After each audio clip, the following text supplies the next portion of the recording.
Caroline Lamb started the charity CRESS around 8 years ago to help the people of South Sudan.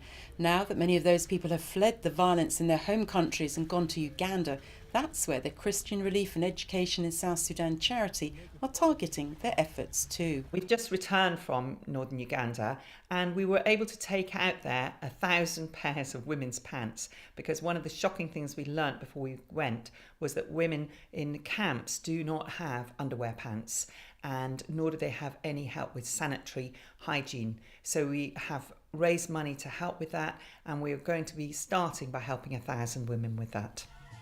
It was when Caroline was first in South Sudan that she was moved by the plight of the people, the desire for education, their lack of health provision and their poor infrastructure. I went out there and was totally shocked at the situation in the country, but saw that charity targeted to specific projects makes a significant difference to people.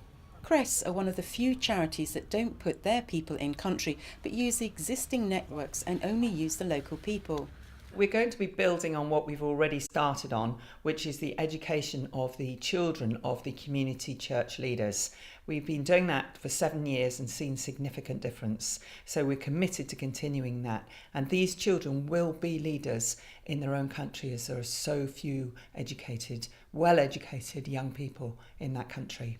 We would really like to help them actually in the camps with some agriculture, because that would enable them to raise their diet and they would be healthier, and to feed themselves and possibly sell some to Ugandans.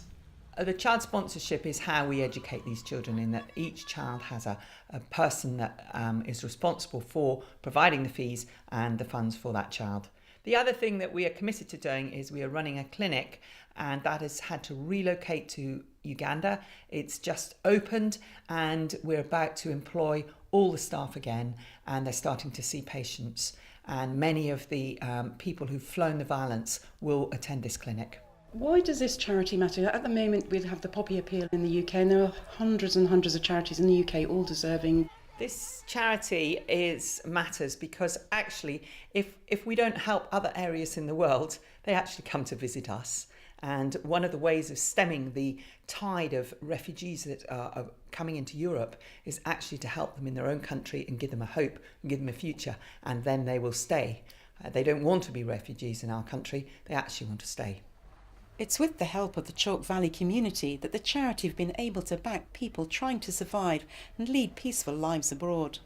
I think this is really showing individuals who defied the odds and survived, actually. I mean, this girl Jacqueline, who's dressed up like she's going to a ball, and we gave her a tiny job in the clinic as the dispenser of medicines, and she's as if she's going to a ball. It's extraordinary. So much confidence, so proud of her job, and it was delight to listen to her, thrilled with it. And then there's Joseph and Fred, who are our leaders who we've helped. Joseph's now a bishop. When I met him, he had no job at all, and so just incredible to see that difference. And here's his wife Yango. When I met her, head down, totally depressed, grumpy, bad-tempered, ill, typhoid, malaria, all sorts. So we've helped her with her health and educated her. She can speak and read English, and she's taught agriculture. We sent her to agriculture college, and she's ready to go and has been teaching in the displaced persons camps, which are totally inaccessible, very inhospitable environment, and there she is teaching them, and she's just changed out of all recognition. The CRESS News update takes place on Thursday the 16th of November in Broadchalke Village Hall at 7:45 p.m.